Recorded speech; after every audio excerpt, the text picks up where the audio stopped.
Good evening. First, we would like to introduce one artist coming all the way from Japan, one coming all the way from Melbourne to bring all the beautiful spirits within this space so that you can enjoy the talk afterwards. So let me bring Tenzin Yeshi from Melbourne and Tenzin Kusang from Japan.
And let me have the pleasure of introducing one of the most gentle soul and very humble guy, but with big heart, and His Holiness the Dalai Lama's representative in Australia, and he will introduce our main two guests this evening. So please make welcome Mr. Lakpatsoko with a great applause. Thank you.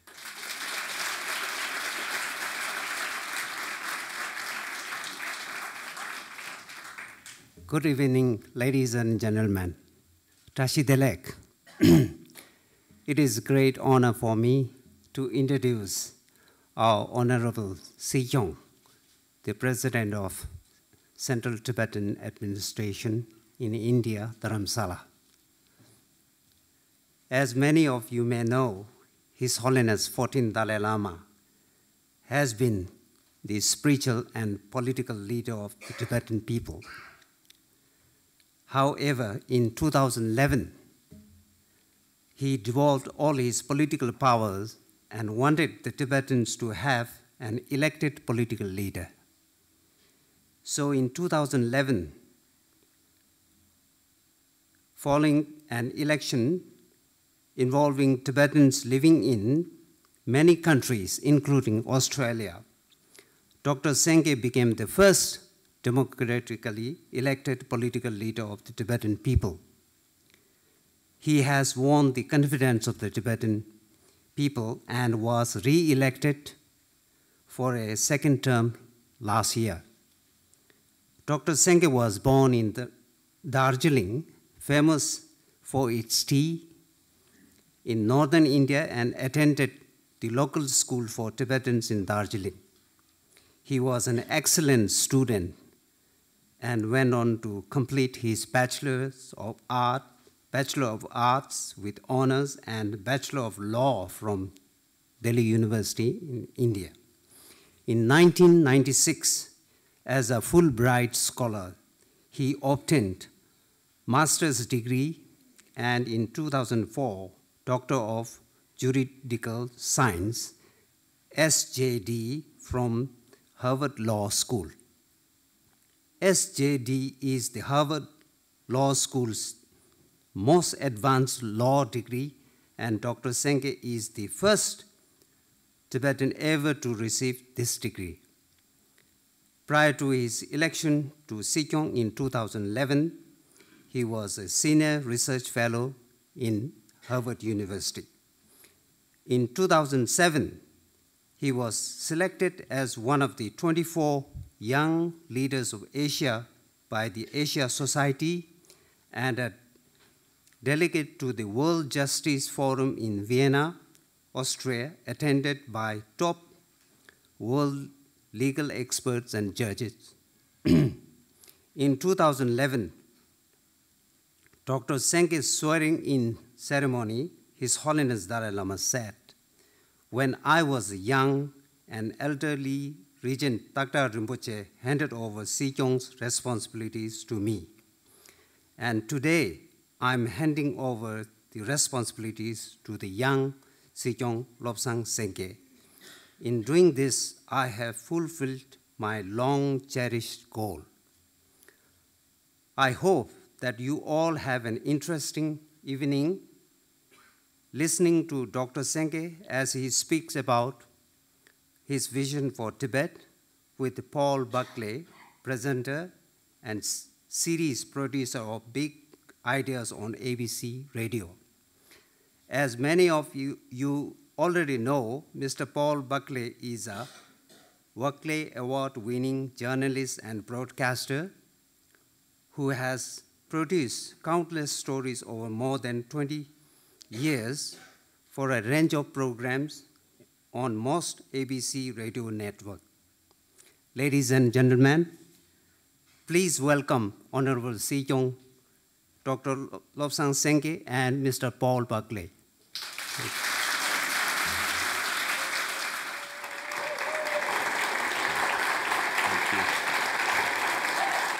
Thank you.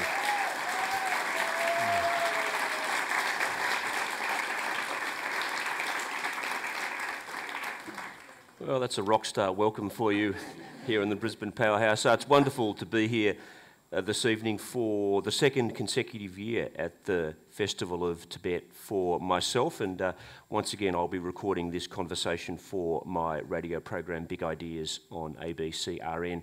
The program can be heard Monday to Thursday nights at 8, and this talk will be coming up in the next, say, week or two. We haven't found an exact date, but it won't be far off.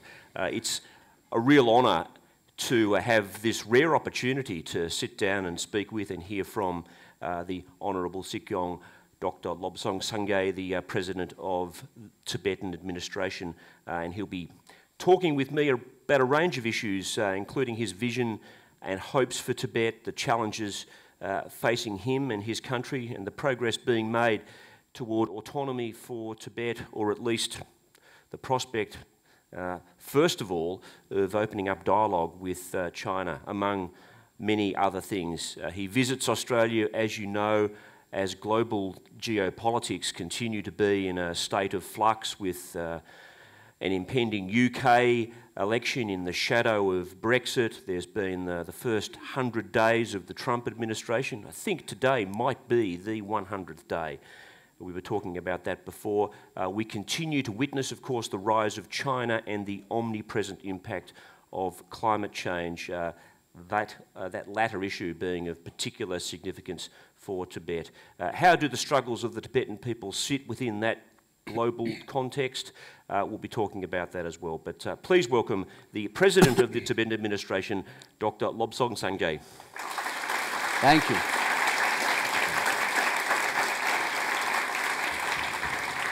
Thank you. Thank you. Just because I'm wearing traditional dress does not mean that I'll be singing. I think that clap was more expectation that I would sing. If I sing, I think the Brisbane very good weather will be changed to a major rainfall. So, Tu Tenzing performed in this traditional dress, so I'm here to speak, not sing. Your second trip to Australia, is that right? That's true, yes. Have you been to Brisbane before? Yes, actually, when I was flying back, I had to stop. So the Tibetans were kind enough to book a room near the hotel. So I got out of the hotel, gave a talk to our Australian friends and Tibetan friends, and then went back to India last time. That's 4 years ago. Okay. So it's good to be back. And this is a quick trip as well, because you're off to New Zealand Early morning. Tomorrow in the morning. 5:45, they say, 5:45 a.m. So 5:45 a.m. will be midnight in India, so I'll be deprived of sleep from jet lag point of view, yeah. Oh, you look sprightly nonetheless.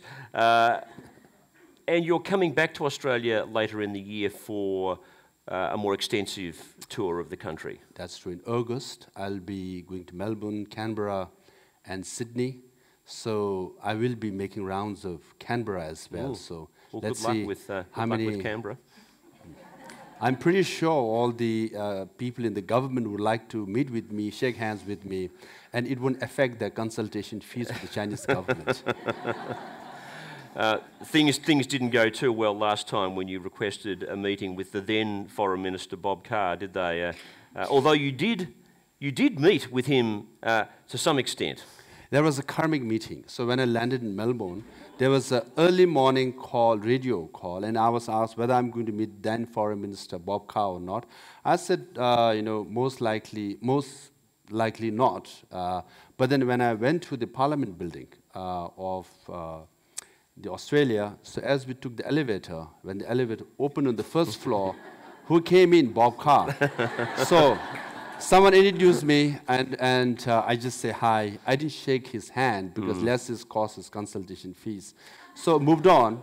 But in the evening, as we were coming back, so we saw a group, one whole entourage coming from that side, and I saw a lady almost smiling towards our direction. That was the Prime Minister of Australia. Oh, really? So someone came and whispered to her, and then smile froze halfway.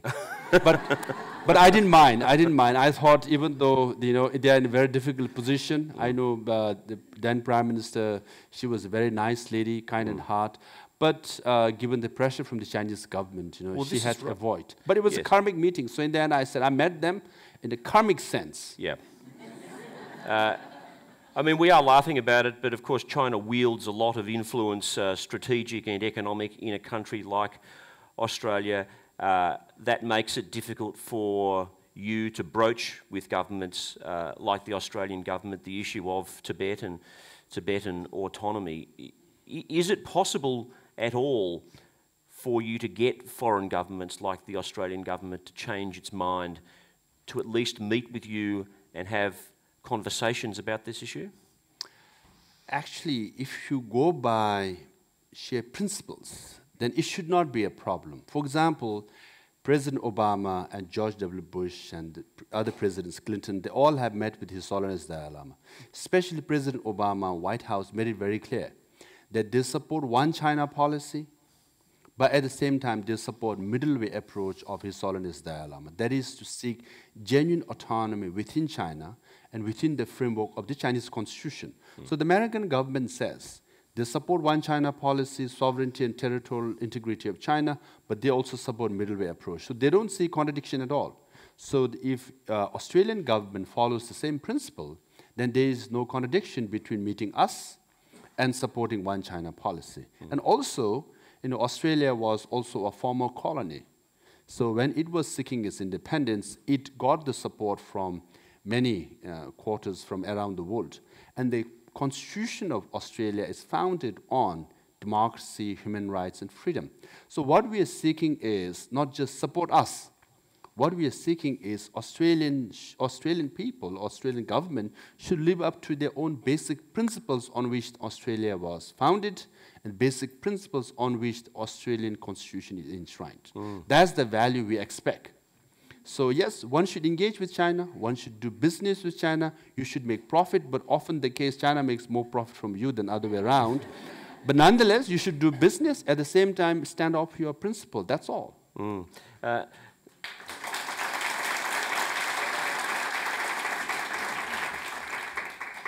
You've now been in your role for 5 years. How difficult has it been for you to fill the shoes of the Dalai Lama in terms of taking over his political responsibilities?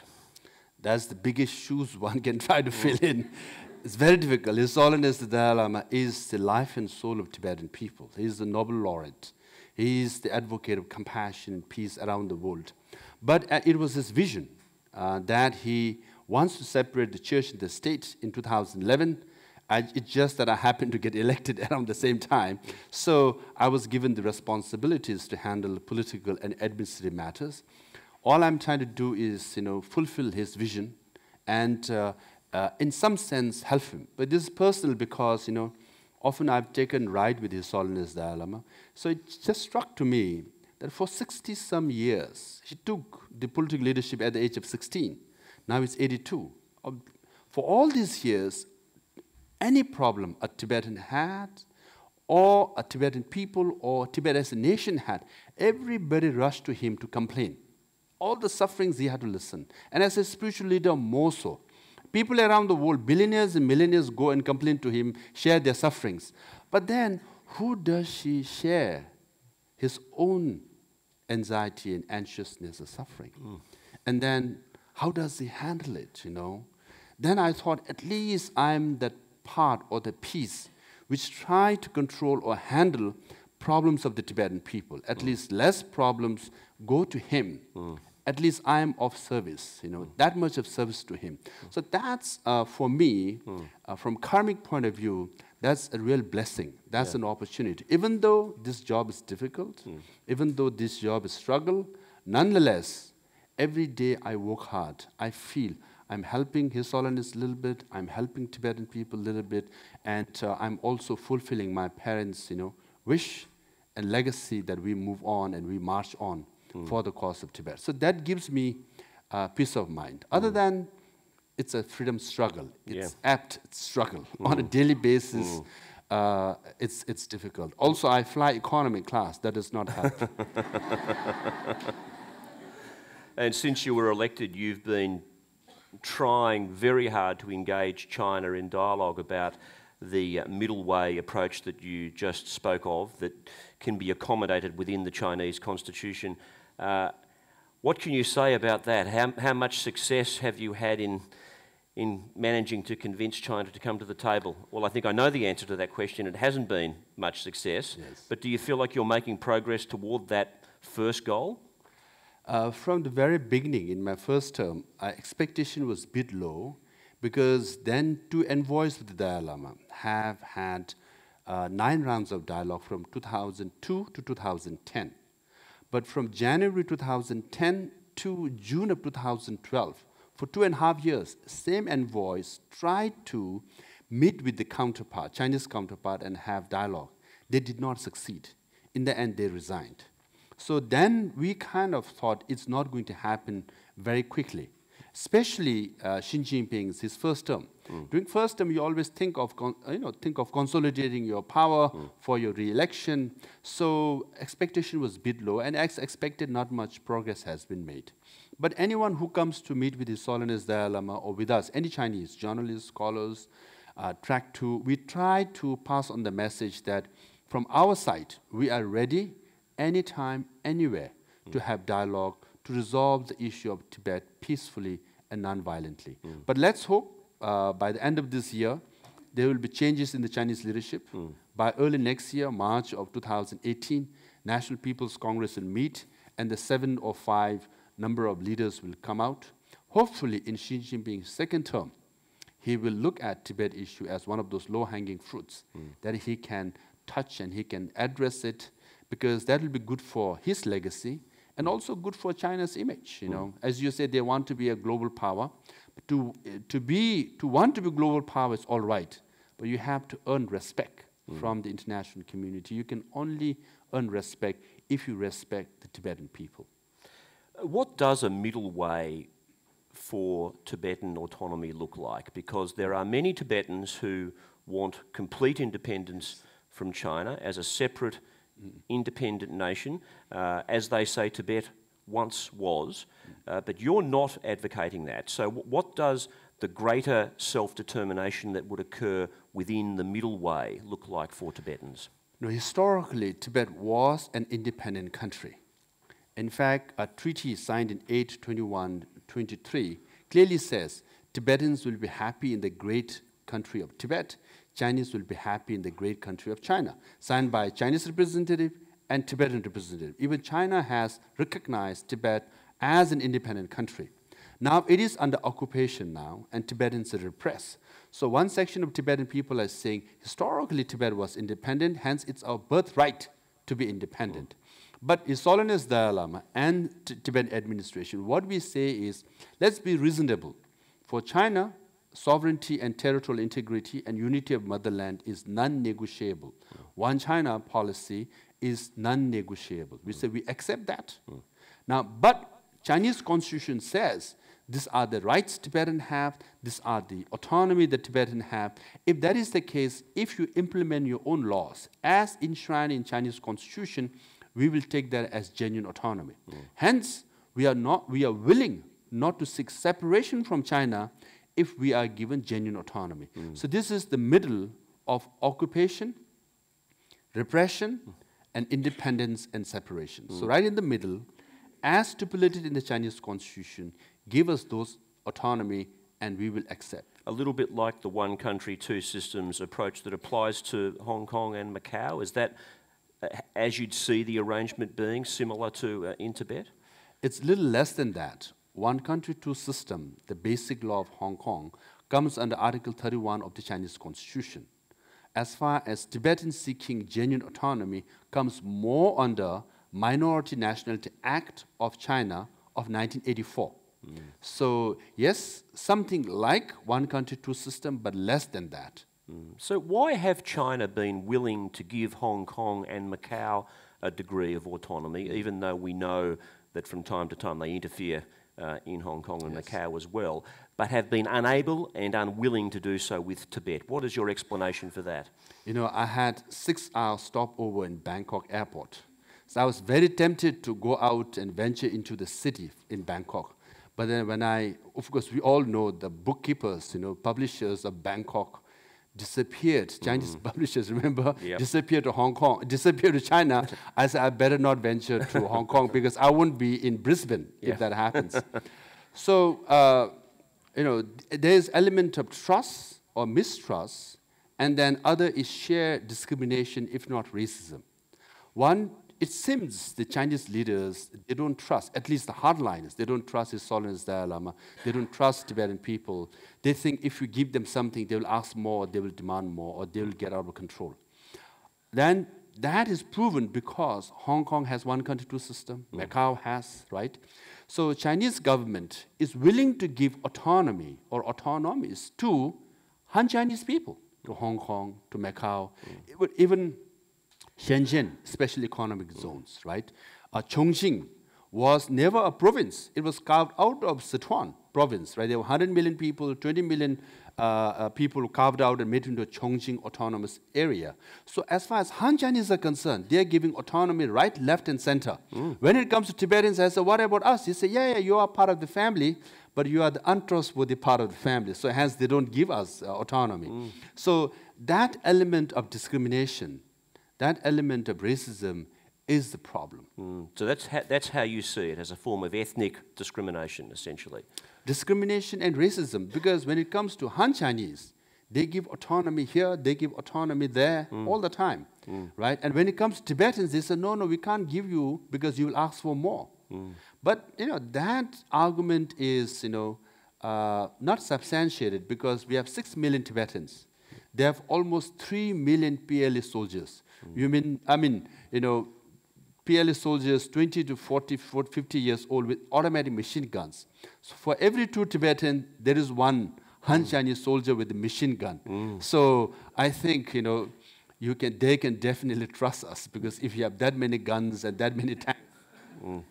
It's an extraordinary amount of muscle flexing on the part of the Chinese. I wonder whether your own activities as Tibetan president are monitored by the Chinese government. Are they monitoring your correspondence, your email? Do you know whether or not that is occurring? All the time. As we speak, I'm sure this is taped somewhere in Beijing, Paul. So your visa to China might be denied, or you might be invited by a Chinese ambassador, and Australia has said, let's have dinner and talk over it, Paul. So you have heard the sentiments of the Chinese people. So I'm definitely monitored.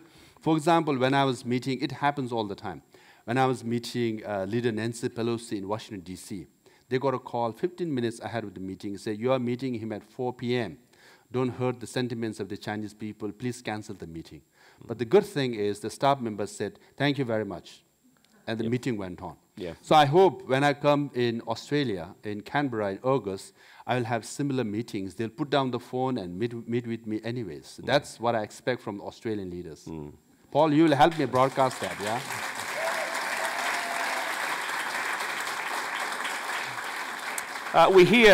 We hear a lot about the repression in Tibet today, in Australia.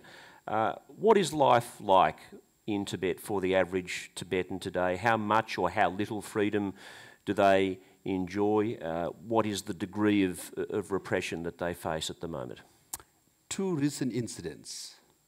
One, His Holiness Dalai Lama was giving Kala Chakra. This is the highest form of Buddhist teaching, in January of this year. Now, thousands of Tibetans work very hard. Only 1 or 2% of Tibetans in Tibet get passport. Right? At most 5%. Through sheer challenges, they got the passport. They came to Nepal. They came to India. But all of them were told, you better return to your hometown, to your village, before January 3rd, or all your subsidies will be cancelled. If your family members are working in the Chinese government or Communist Party member, their membership and jobs will be lost. So 99% of them had to rush back. I met an elderly guy. I know his nephew. He said he is safe because he is in his 80s. And he has come to India many times before, and his relationship with local officials is very good. So he stayed on. Finally, he got a call, said, in 3 days, if you don't reach inside Tibet, his house was ransacked. He said, everything will be gone. So can you imagine, 80-some years old, he had to drive to Delhi, take a flight to Kathmandu, take a flight to Lhasa. From Lhasa, he frantically called his local authorities saying, I'm here. Then only he was... So this is one example. Other example is Larungar Monastery. There are 12,000 monks and nuns in one monastery. The Chinese government ordered it will be demolished and it will be reduced to 5,000 monks and nuns. As we speak, Larungar Monastery is being demolished. Now, these people demolish, the demolition that's taking place, the huts and the thatches and the roof that they built voluntarily from their own pockets.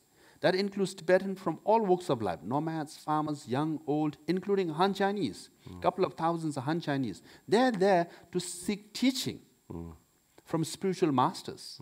But then they want to destroy it. As we speak, they're destroying it. So there are plenty of cases. And because of destruction, 3 nuns committed suicide in Larungar. And just this year, 2 Tibetans committed self-immolation. They burned themselves. Now, 146 Tibetans have burned themselves, of which 125 have died. You know, to give up one's life, to burn one's body, it's very painful. It's very sad. It's very tragic. One will only do it when you are so desperate. That's happening. So we discourage self-immolation because life is precious. We have urged them consistently and categorically, yet burning oneself suicide continues because the repression is so unbearable. They say, I would rather die than live.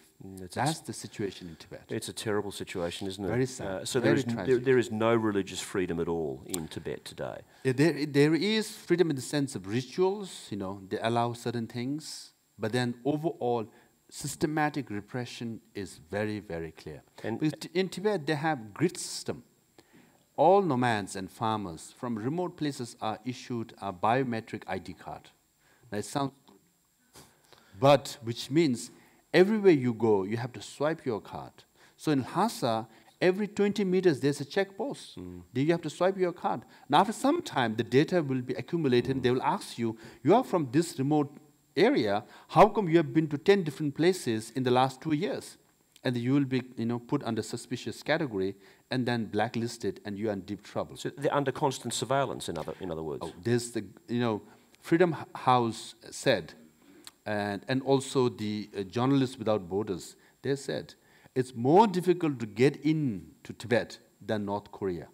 Freedom House report says Tibet is the least free country or place after Syria. We all know the Syria situation, situation in Syria.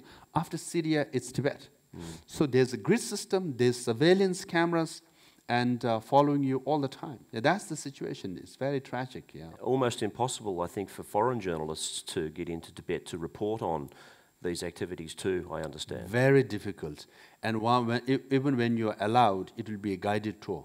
So you will have a couple of Tibetans working for Chinese government praising Mao Zedong and saying, oh, Tibet is a socialist paradise, everybody is happy, and we are very grateful to the Chinese government. They won't allow you to travel around freely. And report quite freely, yes. Which is what the Chinese government says about Tibet, don't they? That it's a Maoist paradise. A socialist paradise. And then we say, of course, if it is socialist paradise, allow independent journalists, international diplomats, freely assess the situation, report to the international community, and we will take that report as facts, but they don't allow it. And they say, well, Tibetans in Tibet don't want you, for example, me. And that's okay. I'm ready because I just had 2 rounds of election. I won both rounds. I'm willing to compete with any Chinese leader in the election inside Tibet, and let's see who wins. I'm pretty sure, hands down, I'll win. Not because I'm Lobsang Sangay, but because I'm a Tibetan. So Tibetan would like to have a Tibetan leader. So that's the challenge to the Chinese government. If they really want to test it, democracy is the way to go. And I'll take that challenge any day. And the clampdown still continues against those in Tibet who decide they want to protest against certain aspects of Chinese rule or religious repression and so on? Yes. Even if 1 or 3 Tibetans get out in the streets and shout slogans, within minutes they will be arrested and they will disappear. They go through prolonged imprisonment and torture. And I have, actually Australia has the largest number of former political prisoners from Tibet. That way, Australian government has been quite generous. If you listen to their testimonies, it's so painful. They just did a simple act of having a photograph, walk in the streets and say, long live His Holiness Dalai Lama. You go to prison for years. And you are beaten and tortured so much that when you come out, in fact, very sick, and many die when you come out also. So they suffer a lot, So there is actually no freedom at all inside Tibetans when they want to express their views. I read a figure that over 1.2 million Tibetans have been killed since 1950, when China assumed control over Tibet. That's 1.2 million, and I think the estimated population of Tibet is around 6 million or so. Does that figure of 1.2 million sound correct to you? No, it's an estimated figure. So it was based on testimonies of all those Tibetans who came to India in 1950s and the recent arrivals who have come and who have reported based on their eyewitness accounts of what happened in the villages and nomadic area, things like that. So it's an estimated figure, but I think it's near the ballpark. But then what we want is independent investigators to go inside Tibet and give them access to all the villages and towns, and we can verify the figure. Having said that, when Holocaust happened in Europe, many of the Jewish victims, they went out and said, this many Jewish people died. But many people did not believe them because you are a victim, you are emotional, your figure that you are saying is not true. But almost exact same figure proved to be true later. In that sense, we do believe an estimated 1 million people have died or perished because of hunger, because of torture, because of killings. So we do believe that's the number. And that number is, I think, second highest after Angola and Sudan. I think in the whole world, victims of conflicts. What cultural impact is the influx of China's Han people into Tibet having? Is this a form of cultural assimilation that is now going on inside Tibet? And is this migration of Han people into Tibet weakening Tibetan culture? Definitely. There is political repression, economic marginalization, environmental destruction, and cultural assimilation. So, for example, the Chinese constitution, the Chinese law says Tibetan can not only use their own language, but should be encouraged. But medium instruction after primary school, middle school, high school, even at university level is in Chinese, not in Tibetan. So they're discouraging Tibetan language. So even if you go to Tibet, signboards you see, first Chinese, then small Tibetan. Hence, the Han Chinese migration to Tibetan area is an assimilation drive. It's a long practice assimilation drive of Chinese empire. If you go to Manchuria, there are like 9 Han Chinese to 1 Manchurian. If you go to Mongolia, I think there are 8 Chinese to 2 Mongolian. If you come to Xinjiang, now I think 60% of Xinjiang is Chinese. But thankfully, for Tibet, what is saving us is our altitude and attitude. It's 4,000 meters high on average. So it will take 500 to 1,000 years of genetic adaptation for Chinese to migrate there and settle there. So they come during summer. They come during summer, and they have to leave during winter. Because it's so cold. So Tibet is Tibetan majority in winter. They come in summer because it's heavily subsidized, So in Lhasa, the capital city of Tibet, I think 75, 80, maybe 90% of shops, restaurants, hotels, all businesses owned or run by Chinese. Even the taxis, even the rickshaws, and every small stalls are owned or run by Chinese. But because of altitude, it's so cold in winter, so it's saving us. So, Al Gore, we wish him well with the inconvenient truth about the global warming, but we are not a big fan of global warming. No. Globe can be cold as possible, as long as possible, so that we are safe from Chinese migration.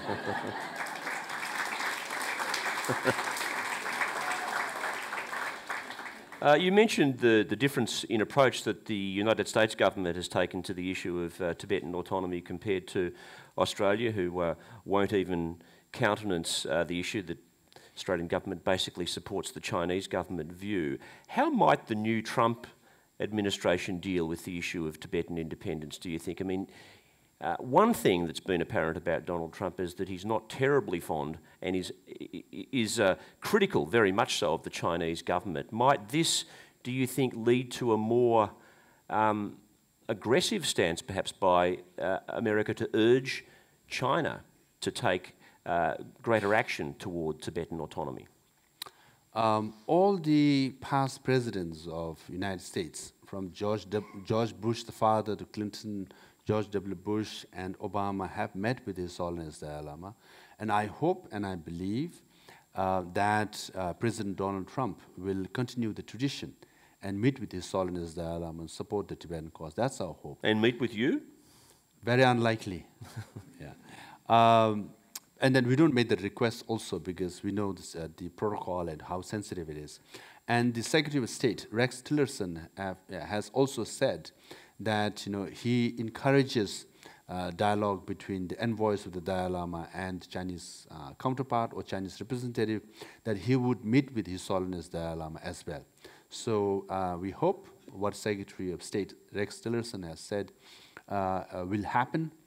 And then President Donald Trump will also meet with His Holiness the Dalai Lama. I recently read that the Hollywood actor Richard Gere, who is a prominent supporter of Tibetan independence, has found it more difficult to get screen roles because China are not happy with his stance, and this is hindering the financing of films that he would be cast in. As a result, he's facing Richard Gere, a sort of blacklist in America, finding it incredibly difficult to get the film roles that he once did. Is this the price you pay for standing up for Tibetan independence if you are, for example, a prominent celebrity? Richard Gere not only is facing, but he faced the pressure for almost 2 decades. When he was at his height, we all have watched Pretty Woman and All Gentlemen. So all the good movies, he's a brilliant actor. But at the Oscar award ceremony, he got on the podium and spoke for Tibet. That's like 2 decades ago, right? And he was banned from Oscar ceremony since then.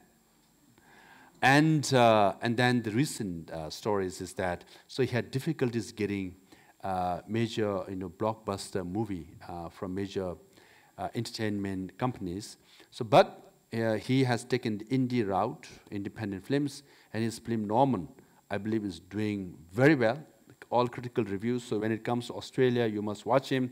Not only you're watching Richard Gere, the good-looking guy, but you are supporting Richard Gere, a Buddhist, a true friend of Tibetan people. So he is facing, he faced, but he says, look, he says, I've earned enough, I have, enough fame to live with as far as Hollywood is concerned. So what he did was, he did it knowingly, and he was willing to pay the price. He has paid the price. But that's a challenge for anyone supporting the Tibetan cause. But, I admire his courage. I admire his support. So I've sat with him, and he was emailing me and texting me just recently, 3 days before coming here, and I was wishing him very well for his movie. So, he is also not just a Hollywood actor. He is a true Buddhist. He meditates and prays more than me. His posture, meditation posture, is better than me also, But he supports the Yankees in New York. I don't like. I'm from Boston. I'm a Red Sox fan. So he's Buddhist, I'm Buddhist, but when it comes to baseball, we go toe to toe, yes. We say, His Holiness Dalai Lama, and your compassion can set aside, and we go Yankees better and Red Sox better. And as we know, baseball is a form of religion in the United States. I'm from Red Sox Nation. And a Patriots fan too, football, New England, they won Super Bowl recently. By the way, Australian cricket team came to Dharamsala. Yes, that's right. They asked for His Holiness' blessing, but the blessing goes very specific. The captain, Steve Smith, asks for the blessing so he can sleep better. So that was the blessing. So next day they lost the game. So that's right. Had they asked for blessing for the game, it would have changed the karma, But I was flying together with him from Dharamsala, Delhi. So he was wearing Red Sox baseball cap as well. Very nice guy. So he got to sleep better as a result of meeting. It seems so, That was the request. So blessing comes very specific, Next time he meets the Dalai Lama, he'll know what to request. That's right. It's Australian team's fault. It's not Dalai Lama's fault, I must say. We're in a room tonight full of people who are obviously very supportive of Tibet and Tibetan autonomy. What can Australians in general, though, do, and what should people perhaps in the room here do to spread awareness of the types of issues that you've spoken about tonight? What in fact can we do? Is there much that we can do really to help your cause? No, we always say one person can make the difference. For example, the Festival of Tibet, Tenzin Chogyal, single-handedly, obviously supported by Powerhouse and all the good people here, volunteers, friends, they all support him and make this festival a success. Similarly, and Australian people can call their member of parliament, write to Australian newspaper or all the television, constantly be there. One person can make a difference. That's what I know. So you can join Tibet support group here in Brisbane, Melbourne, Sydney, Canberra, wherever you are. Be active, participate. Tonight, by coming here, you might think, I've just come here to listen to Paul more than me. I know that. But your presence here sends a powerful message inside Tibet. Tibet inside people who are in prison, who are suffering, who are listening to radio and through illegal means, and they are in fear while they listen to radio. Let's say, hey, in Brisbane, so many people turn up in the Festival of Tibet, and they feel good. They say, okay, whatever we are doing is right.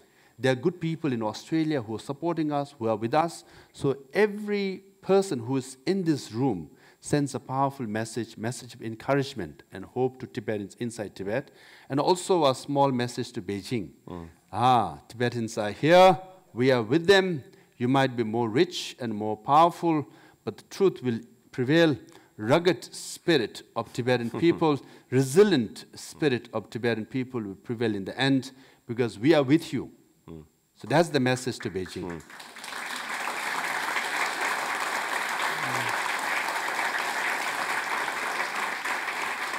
I'm interested in your personal journey to the position of president. That's not that interesting. Well, you're a Harvard Law School graduate. Up till 2011, you were the senior fellow at the East Asian Legal Studies program at Harvard Law School.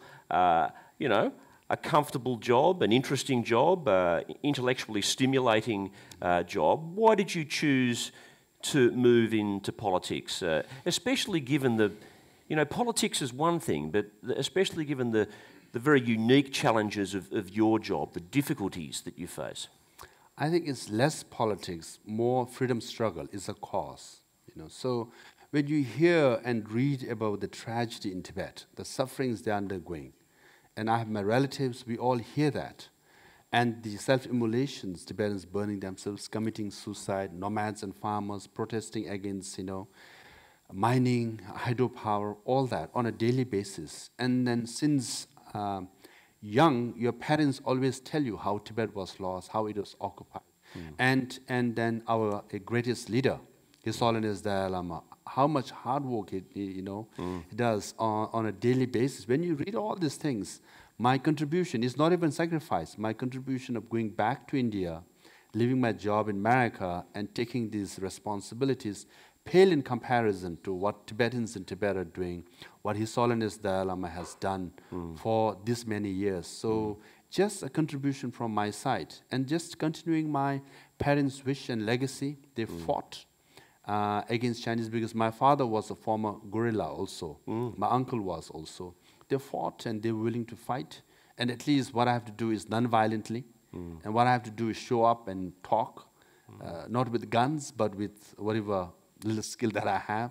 So pales in comparison. So giving up American life, giving up Starbucks coffee for Indian chai was more difficult than the American life for India. Yeah. Your father was a monk who fled Tibet in 1959. Is that right? That's true. Yeah. And your uncle, your uncle was killed, and your aunt committed suicide as a result of the Tibetan repression. And you were born in a refugee camp after your parents fled to India.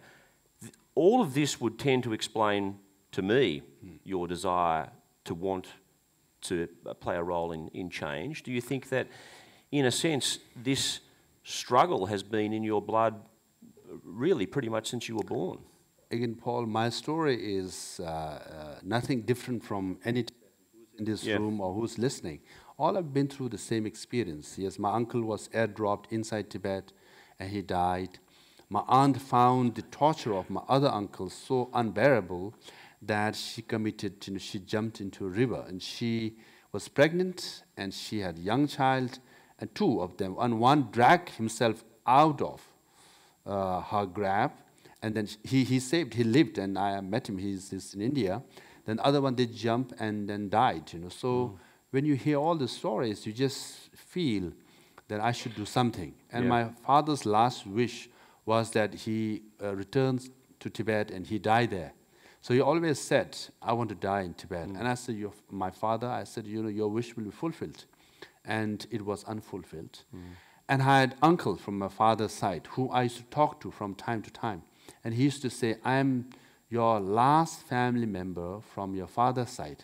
And he always said, we will meet before I die. And I said, of course we will meet. But end of 2008, phone call stopped. Then I learned that he also passed away. So, but we have to fulfill the dreams of our parents and the aspirations of Tibetans inside Tibet.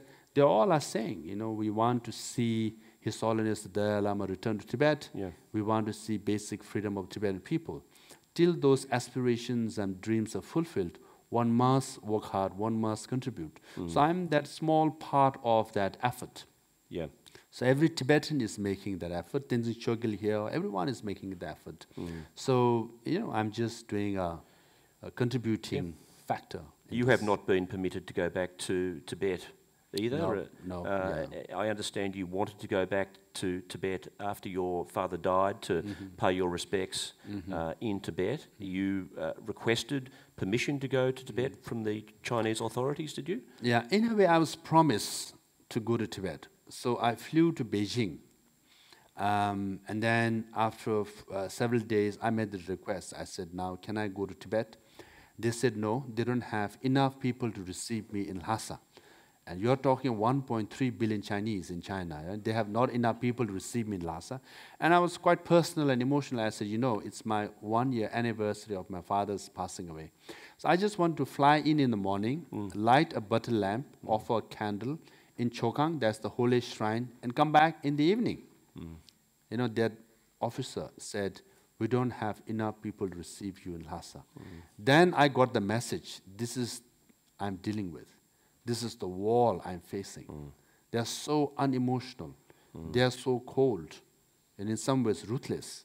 I'm making a personal request, and then they won't allow me. So it was just 3 hours flight from Beijing to Lhasa. And my wish remains unfulfilled, and my father's passing away.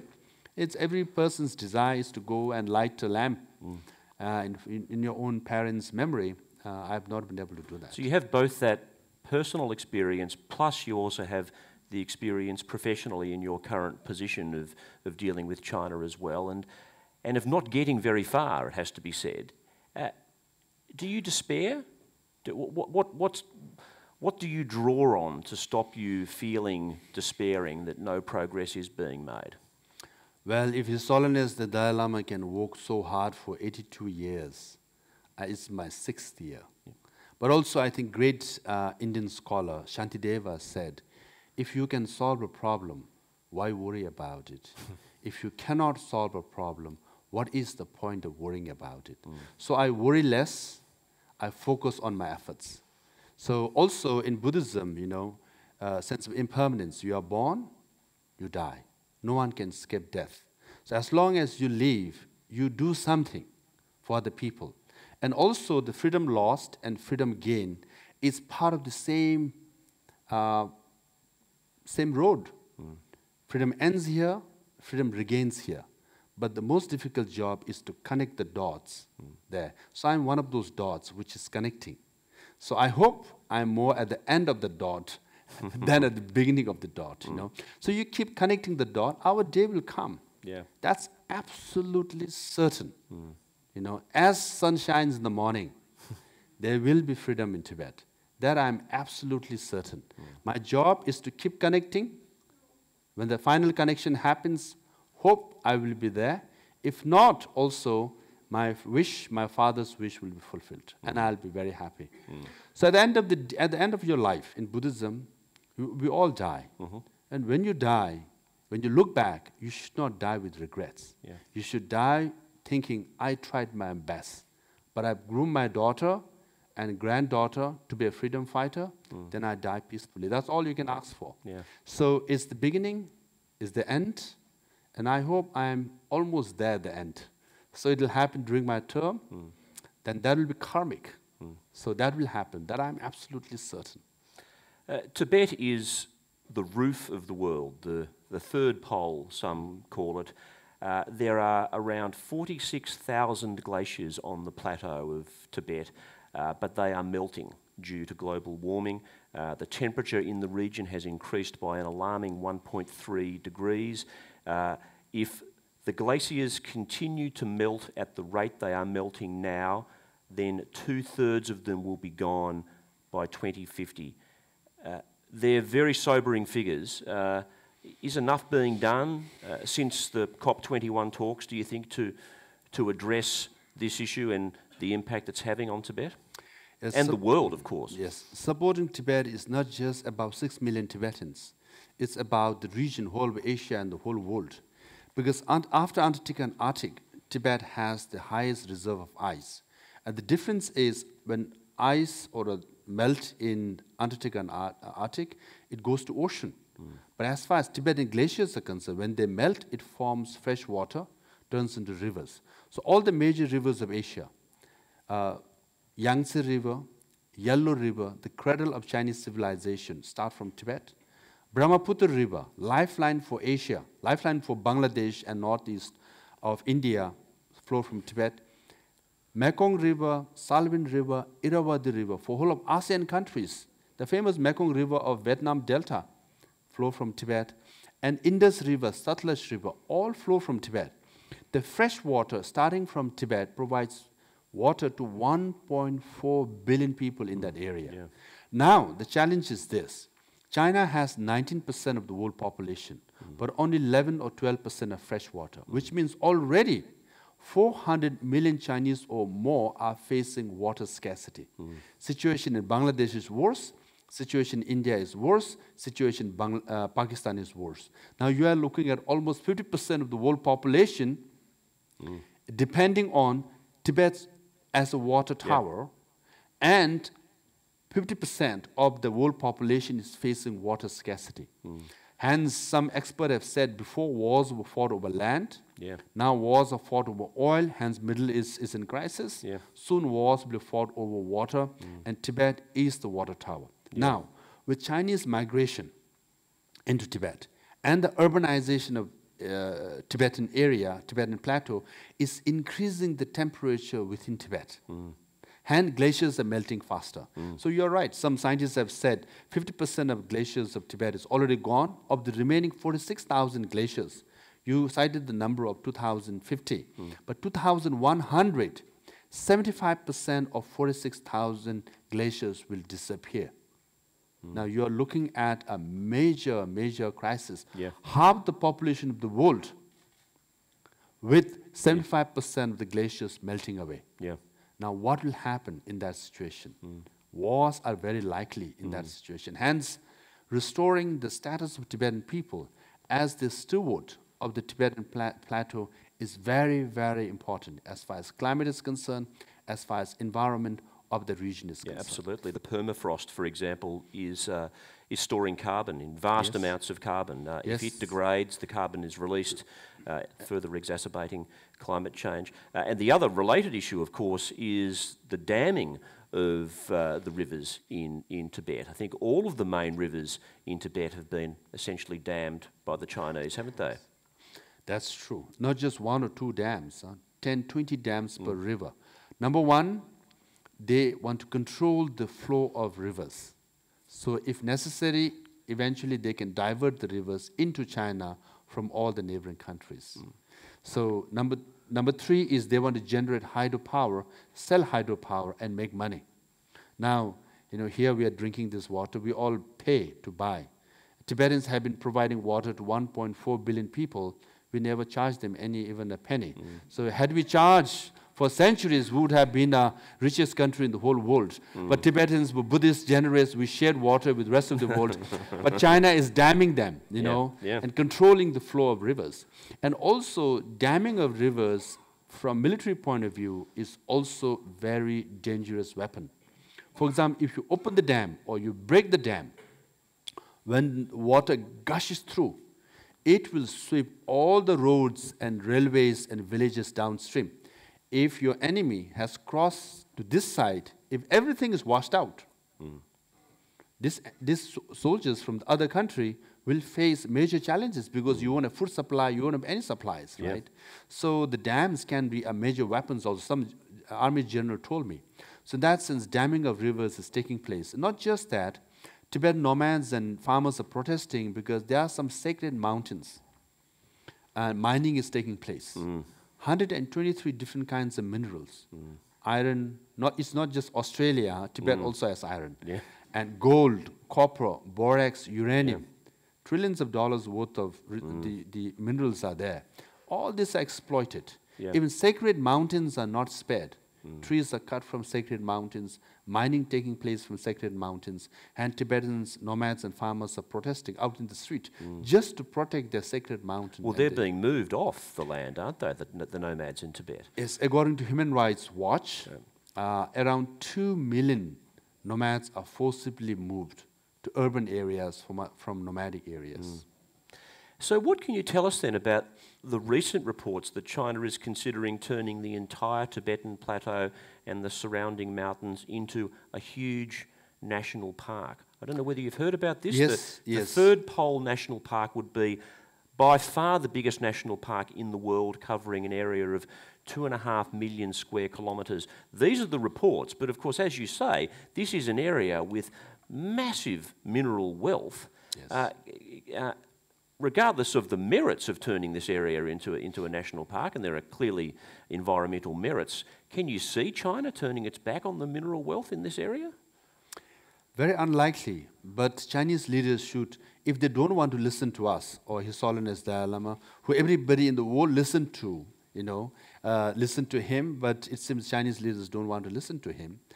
But they should at least listen to their own scientists, their own environmentalists. What they're saying is the ecosystem of Tibet is so fragile and so pure, so worthwhile for the whole world, that the whole of Tibetan region, Tibetan plateau, should be turned into a third pole national park. That is the report of Chinese environmentalists appealing to the Chinese government. This is how we should preserve Tibet, which means less urbanization, less population migration, right? And preserve the pristine environment of Tibet. But I doubt the Chinese companies will listen to them. If Chinese companies don't listen to them for hydropower, for minerals, for forest, then through them the Chinese leaders obviously will be bribed or bought or pressed into not listening to them. So this is a good aspiration, good effort of Chinese environmentalists, but it is a test for the Chinese leaders. Well, Tibet today is a refuge from the type of industrialisation that we're increasingly seeing in China, a wilderness, if you like, in a country where nature is seriously under pressure. And we're also seeing an increasing impact of tourism too in Tibet. What, by the way, is the effect of tourism having on Tibet? Do we know? It's quite a lot. And after rainforests of Brazil, the Himalayan ecosystem is the most fragile one. So Tibet's ecosystem has to be preserved. There are so many things to gain, environmentally speaking. Hence, the encouraging tourists to go to Tibet, which in a way is a good thing, because as long as you encourage conscience-able or politically correct tourists who will go stay in Tibetan hotel, Tibetan restaurant, which employs Tibetan people, then at least locally Tibetan will get employment, they will make some living. But that is not the case. 90% of the tourists are Han Chinese. And then they go, stay in Chinese hotel, eat in Chinese restaurant, and then have Chinese tour guide to show them around, right? Then I said, why go to Tibet? Why don't you go to Shanghai? Because other than altitude sickness, you won't learn much from Tibet, right? Because and then I said, why do you stay in the Tibetan hotel? They said, we don't know, we don't trust Tibetans, so we are not so sure. Even if you don't trust Tibetan hotel owners, if you cannot sleep one night, how can you say we are family, you should trust us, So Tibetan tourism is not benefiting local Tibetan people, is what you're saying? Not much. Primary beneficiary is, again, Han Chinese travel agencies, hotel owners and restaurant owners. But then some of the Chinese tourists are quite insensitive to Tibetan culture. There are some photos where Chinese tourists are climbing on statue of Buddha and stamping on what you see outside, the prayer flags, things like that. They should be quite sensitive. But as long as they're sensitive, and many are Buddhists though, and the one encouraging sign is hundreds and thousands of Chinese Buddhists are going to Tibet seeking spiritual blessings. That's welcome. And they are going there to understand Tibet. That's welcome. And as long as they help Tibetan people and understand the situation in Tibet, that's all good. But, flux of Chinese, insensitive, disrespectful of the local system are contributing to only global warming or warming of Tibet. Do you get any support from the Chinese diaspora out of China once they've left China and no longer feel that the Chinese government has control over them? Are many members of the Chinese diaspora prepared to say to you that they support the cause of Tibetan independence? This morning only I had a discussion with a few mainland Chinese who are in Brisbane. Once they understand the situation, they are quite supportive. Even when I was at Harvard University, I had several rounds of dialogue with Chinese. Initially, even I had a very biased view. They are Chinese, they are enemies, so we have nothing to talk about, right? But over time, as I met many good Chinese, they understand the situation in Tibet. They are supportive of human rights and freedom for Tibetan people. I have many, many friends. So there are many good-hearted, conscientious Chinese who support the Tibetan cause. And it's an irony, China is also the largest Buddhist country in the world. China has 300 to 400 million Buddhists. So it's, for them to meet with His Holiness Dalai Lama, seek his teaching is real blessing. And in fact, Chinese government is depriving Chinese Buddhists also the teachings and wisdom of the greatest scholar of Buddhism, His Holiness the Dalai Lama. So there are many Chinese who are Buddhists who are supportive of Tibet people, for which we are very, very appreciative. Otherwise, tourism in itself, it's helping the GDP of Tibet, but helping more pockets of Chinese businessmen than the Tibetan people. That's not helpful.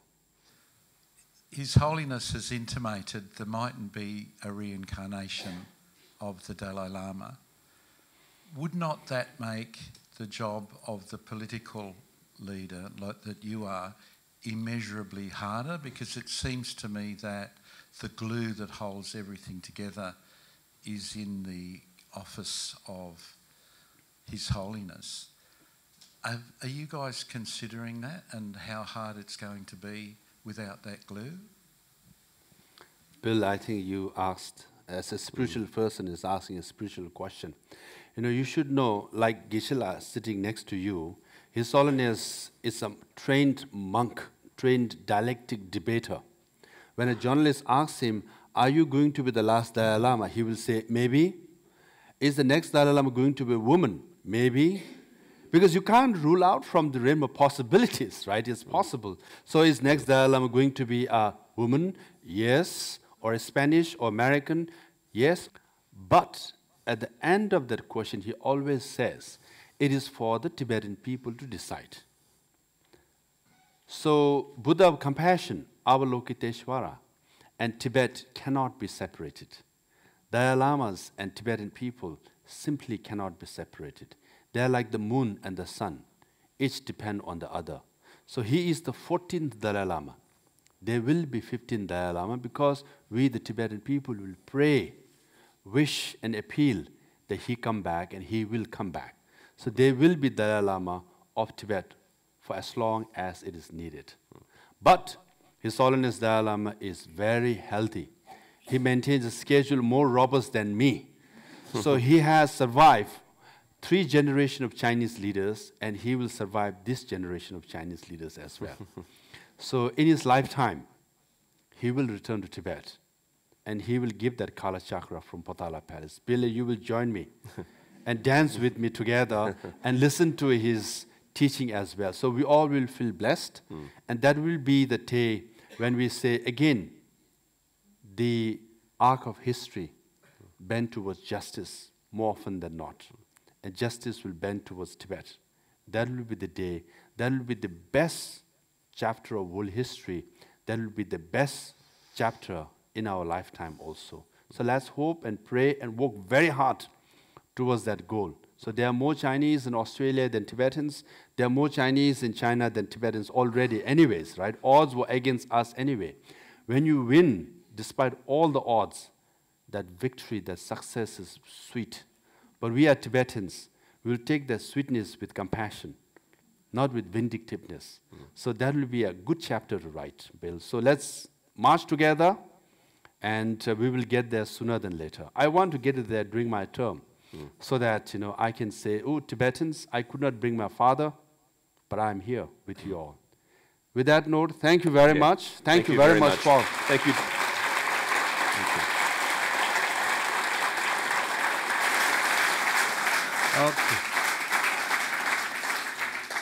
Okay.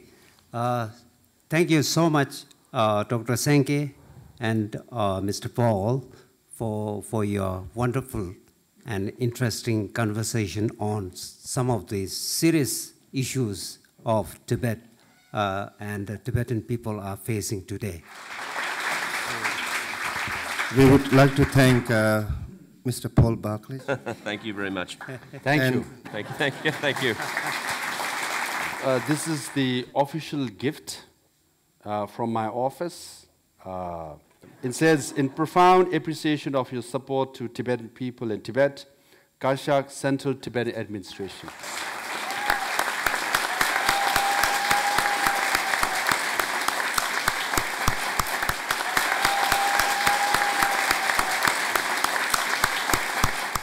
I really want to thank our president for coming all the way from India, making our festival larger than it is supposed to be. So thank you very much.